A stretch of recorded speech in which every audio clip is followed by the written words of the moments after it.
In today's video, I'm going to teach you how to add or remove contact records from a static list in HubSpot. By the end, you'll confidently add people to a static list and remove them when they no longer belong there. A quick note up front. A static list is a fixed snapshot of contacts you choose. It only changes when you manually add or remove contacts. That's perfect for one-time campaigns or tightly curated audiences.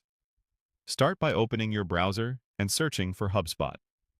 Click through to the HubSpot site and sign in to your account using your usual credentials. If you're prompted for two-factor authentication, complete that as well.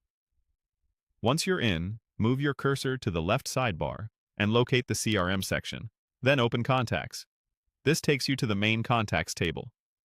On the Contacts table, find the person or people you want to add to a static list and select the checkbox next to their names.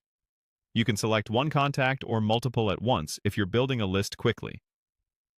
With those contacts selected, look for the More menu at the top of the table and click it. From the drop-down, choose Add to Static Segment.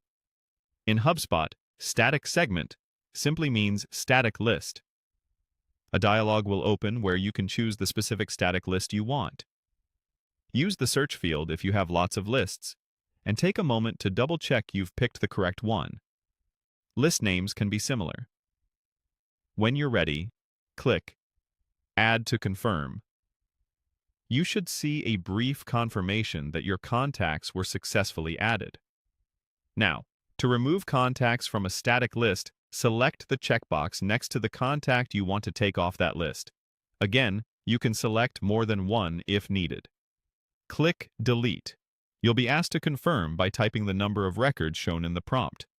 This confirmation prevents accidental changes, so type the number exactly as displayed.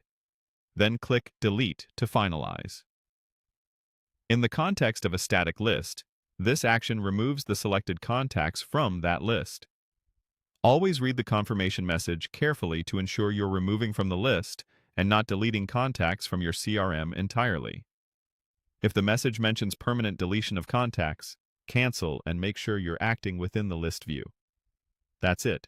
You've logged in, navigated to contacts, added selected records to a static list using the More menu, and removed records by confirming the deletion from that list. Use these steps anytime you need precise control over who's in a static audience.